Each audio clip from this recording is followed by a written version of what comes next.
All right, and finally, we are joined by assistant coach Giles Barnes. Giles, back at home, have Houston coming into town. What kind of match do you expect against them? Yeah, obviously it's fantastic to be back at home and play in front of our fans.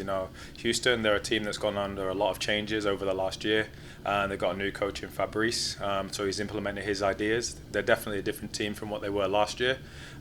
Team with a little bit more structure and a more possession-based team.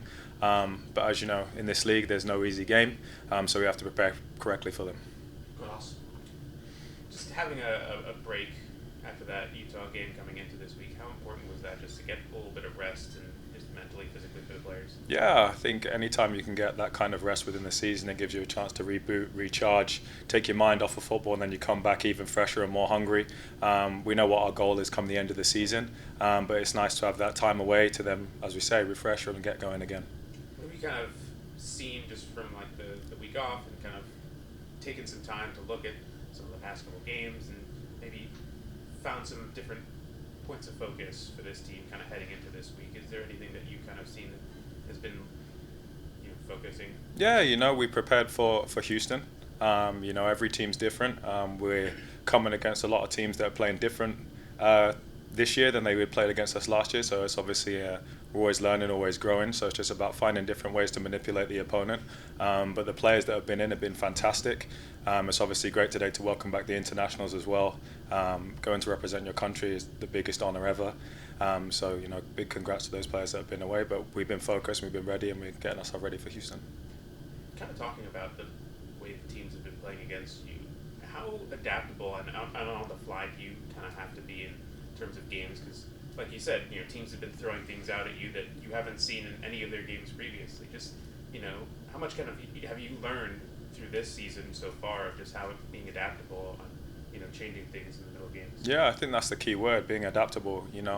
We can look at the previous 2, 3 games and then someone throws us a spanner, but we've got the players and we believe in our staff and what we're doing on the training ground to be able to deal with those situations. We might plan for a certain way, but we always have a backup plan. As you said, it's about being adaptable, and the players have been brilliant so far with doing that. Seb's mentioned in the past couple games of just fine margins and small details. And how much have you kind of focused on that with the players and just working on with them in trainings and getting ready for games of just those small little things, knowing that they can make a big difference in games? Yeah, it's margins. Margins. They say it's an inch that makes a game. Did it beat the player by an inch, or did we make that run in front of the post? Like those little things, is getting those nuances and getting them together. But as I said, it was fine margins. And, as soon as it clicks for us, I think it's going to open up the floodgates. Just coming back home after being away for a bit, it feels like it's been a minute since you've been back at home, and then it's the last home game for a while now. But just how important is it to be able to play in front of your fans and have a game at home? Yeah, touched on it earlier. There's no better place than being at home, especially with the fans turning up.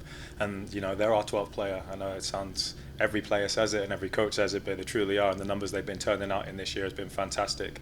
The excitement around the stadium now that there is there, and it's nothing short of what the girls deserve. And hopefully, we're continuing to be able to put on a show for them that they deserve as well.